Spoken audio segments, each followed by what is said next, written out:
Ya no tenemos solamente en la zona de costa, sino tenemos en zonas como en Junín, por ejemplo, que es la segunda zona con mayor letalidad por casos de dengue.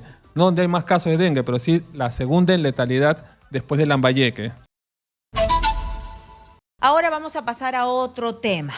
Es un tema que en realidad nos debe concitar mucha atención y parece que en este país no nos mueve nada. Ya sabemos que estamos muy cerca de las épocas de lluvia y no tenemos infraestructura. Se vienen los cambios climatológicos, ya los tenemos encima, se viene el fenómeno del Niño y en todo el mundo se han registrado altos niveles de estas enfermedades tropicales, ¿no? ¿Qué estamos haciendo para no tener brotes de dengue? Ya hemos visto al comienzos de año que el dengue se disparó y que llegó a números que no se habían visto antes, ¿no? Entonces, ¿qué estamos haciendo en nuestro país? Nosotros estamos aquí acompañados y le doy la bienvenida a Exxon Aguilar, vicepresidente de Voces Ciudadanas. Bienvenido, Exxon, a Exitosa. Gracias, Karina. Bueno, a partir de la pregunta que haces, es importante recordar, ¿no? El dengue es una enfermedad que cada 3 a 5 años se producen epidemias, es cíclica. Y si nosotros recordamos en verano del 2020, antes de que llegara la pandemia en nuestro país, decíamos, muchas personas decían acá en el Perú, ¿no? ¿Qué tanta preocupación por el virus, el SARS-CoV-2, si todavía aquí tenemos casos de dengue? Deberíamos preocuparnos por el dengue. Claro, llegó la pandemia y entonces no solamente en nuestro país, sino en todos los demás países, el dengue disminuyó y producto de las cuarentenas, las medidas de salud pública que tomaron los países y digamos todos vimos cómo no solamente el dengue, sino muchos otros virus y bacterias disminuyeron. Ya nuevamente con las personas que han vuelto a las actividades sociales, económicas, productivas, etcétera, etcétera, el dengue se ha disparado a nivel mundial. Hoy tenemos dengue incluso en países como Holanda, en países como Francia, en España, en Italia, ¿no es cierto? Entonces, países en los cuales no se veía dengue, ahora ya vemos dengue. Vemos dengue inclusive en zonas altas. Antes el dengue se veía solamente en zonas costeras, ¿no? Y en zonas bajas. Ahora vemos en México, en el DF, vemos incluso en California. Ya desde hace unos años hay dengue en Florida también. Es decir, ¿este mosquito se ha fortalecido? Claro, se ha fortalecido. Y ahora llega a las alturas. Por eso tenemos inclusive acá en Perú, ya no tenemos solamente en la zona de costa, sino tenemos en zonas como en Junín, por ejemplo, que es la segunda zona con mayor letalidad por casos de dengue. No donde hay más casos de dengue, pero sí la segunda en letalidad después de Lambayeque. Porque nosotros en este año hemos visto cómo nuestros hermanos en el norte habían superado las atenciones en el norte del país, en Lambayeque, habían colas, no habían médicos, no había quien les dijera si tenían dengue o no. Lógico, y ahí es preocupante lo siguiente, porque a pesar que sabemos que el dengue es endémico en nuestro país, pasan los años y siguen los mismos casos de que vemos las personas en los hospitales haciendo las colas, los hospitales, los centros de salud colapsados totalmente, ¿no? Y que el Estado toma muy tarde las medidas, ¿no es cierto? Porque aquí no se trata solamente de decirle a la población reduzca los recipientes con agua.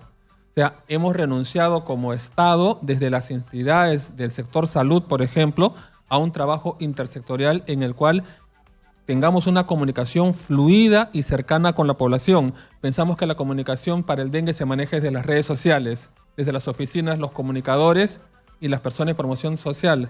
Pero sin embargo, no hay el trabajo con las ollas comunes, con las organizaciones de base en la comunidad. ¿Que todo el mundo tiene redes sociales o que todo el mundo tiene plata para recargar un celular cuando en la pandemia estuvo clarísimo que muchos niños se quedaron sin estudiar porque no tenían plata para estar conectados? Exacto. ¿Y quiénes de la población siguen las páginas del Instituto Nacional de Salud, del Centro de Epidemiología del Ministerio de Salud, del Ministerio de Salud para hacer caso a estas cosas?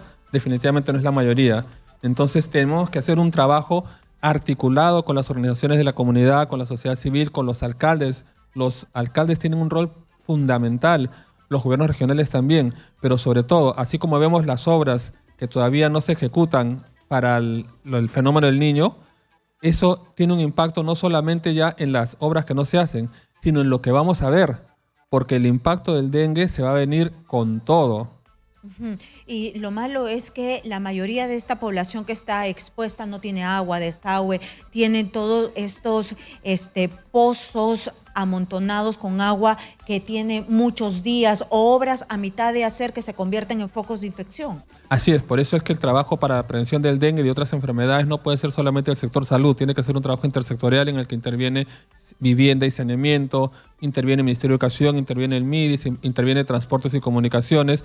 Hay muchas determinantes sociales que confabulan, ¿no es cierto?, cuando estas no son atendidas debidamente a que se produzcan enfermedades, proliferen estas enfermedades y tengamos casos de dengue grave con personas que lamentablemente acaban falleciendo, siendo hasta ahora, Karina, las personas adultas mayores las que sufren la mayor letalidad sobre esta enfermedad. ¿Y por qué son las adultas mayores? Mira, primero tenemos varias personas adultas y adultas mayores sobre todo que tienen varias enfermedades. Tienen un sistema inmunológico más deprimido que las demás, que una persona joven, que un niño o una niña, ¿no? Entonces, estas personas que ya tienen otras dolencias, que tienen otras patologías, al contraer el dengue se debilitan aún más. Y lo otro sobre lo que hay que trabajar es para evitar la automedicación. Cuando hay tanto dolor por el dengue, muchas veces cuando llegan al centro de salud les indican paracetamol. Y es lo correcto, porque no hay ningún tratamiento, no hay ningún antiviral contra el dengue. Pero las personas piensan que el paracetamol se lo dan porque no tienen que darle. Porque quizás hay otros medicamentos que deberían darle si no se los dan. Y no es así. Entonces las personas muchas veces no confían, falta de información, la confianza se ha perdido en el sector salud y hacen que las personas se automediquen. Y eso es dañino. Nos tenemos que ir a una pausa comercial. Regresamos contigo para que nos digas en qué estamos, qué cosa estamos haciendo, las autoridades que están haciendo, porque se ha dado a conocer en el mundo que hay una vacuna contra el dengue. Estamos en la cola, ya la tenemos, la vamos a tener, se va a poder inocular la vacuna antes de que empiece la temporada de lluvias. Regresamos con Exxon Aguilar, vicepresidente de Voces Ciudadanas. No se muevan. Seguimos nuestra conversación con Exxon Aguilar, vicepresidente de Voces Ciudadanas. ¿De qué estamos hablando? Estamos hablando de enfermedades tropicales, principalmente del dengue. ¿Por qué? Porque ha habido una explosión de dengue, han aumentado los casos de dengue en todo el mundo y principalmente en nuestro país, que tenemos zonas endémicas. Hay dengue en zonas donde no ha habido dengue nunca, en varias partes del mundo, pero aquí, por ejemplo, en Junín, donde hay altura, y no debería haber dengue, pero hay. El mosquito se ha vuelto cada vez más resistente. Y yo le había dejado una pregunta antes de irnos a la pausa comercial a Exxon Aguilar. Le había dicho que ¿en qué estamos en cuanto a la vacuna? ¿En qué estamos, Exxon? El Perú viene haciendo estudios a nivel de la Dirección General de Medicamentos, Insumos y Drogas, el Instituto Nacional de Salud y el Centro Nacional de Epidemiología, Prevención y Control de Enfermedades. Están evaluando la vacuna de Takeda, que es un laboratorio japonés. Ya esta vacuna, digamos, ha sido ya aprobada por algunas agencias regulatorias, ¿no? En Argentina, en Brasil, en otros países. Todavía no se está vacunando en América Latina con esta vacuna, ¿ya? Y, digamos, el asunto para nosotros es que, según la versión de los especialistas, no se puede vacunar cuando estamos en plenos brotes. Digamos, supongamos que el Perú da la autorización a través de la DIGEMIT para el uso de esta vacuna, con el respaldo del Instituto Nacional de Salud, Epidemiología y el Ministerio de Salud. Entre que se hace el pedido y llega la vacuna a nuestro país y se desarrolla la estrategia de vacunación, vamos a estar en pleno brote. Entonces, es posible que, digamos, una persona sea vacunada hoy, ya que estamos en pleno brote y quizás contrajo el virus del dengue ayer o anteayer. Y puede que, digamos, haga todo el cuadro clínico del dengue y puede ser hasta una forma grave de dengue y pueden pensar que fue la vacuna la que le ocasionó el dengue, con la vacuna no sirve, ¿no? Entonces, en medio de un brote de dengue, no es recomendable vacunar. Deberíamos nosotros sí estar preparados para vacunar a la población tan pronto culmine, digamos, esta época del fenómeno del Niño, que se supone que debe terminar hacia marzo, abril, más o menos, ¿no? Pero debemos ya estar preparados. Hay otras vacunas que están en estudio también, ¿no? Pero por ahora, digamos, no sería lo recomendable vacunar en pleno brote, que se supone vamos a tener.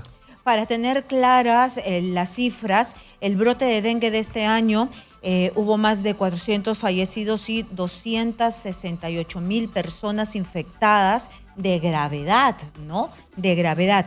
Pero la preocupación mundial no solamente es por el dengue. Hay otras enfermedades asociadas a enfermedades tropicales que también tienen al mundo en vilo. Sí, y ahí solamente para terminar lo del dengue, aún con una vacuna disponible, la vacuna, si bien es importantísima, pero no es lo único para controlar el brote de dengue, ¿no? Hay muchas otras determinantes sociales que hay que ver, como tener agua y saneamiento, como tener mejor infraestructura en los centros de salud, como tener un trabajo articulado con la comunidad, etcétera, porque no se puede llegar a las casas, de pronto llegan personas a fumigar sin haber hecho un trabajo antes con todos los vecinos de la cuadra, la manzana, etcétera, etcétera, ¿no? Para que abran las puertas y den las facilidades.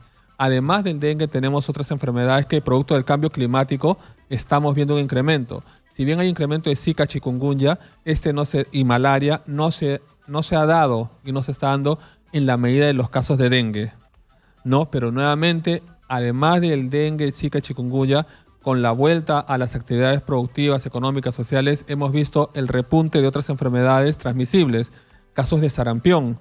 Ha habido un incremento de más de 43% de casos de sarampión con relación al año anterior solamente, ¿no? Y han habido más de 300.000 muertos de una enfermedad que se puede prevenir con vacunas solamente. Porque falta la vacunación. Digamos, no es que falte la vacunación, digamos, están las vacunas disponibles en los países, pero a partir de la pandemia de la COVID-19 se ha generado mucha desconfianza en las vacunas. Este ruido, ¿no es cierto?, que las vacunas de COVID no son buenas, etcétera, etcétera, se ha extendido a otras vacunas del esquema regular en los países y las personas, muchos padres de familia no están llevando a sus hijos a vacunar y tenemos casos de sarampión, muertes por sarampión que son inadmisibles.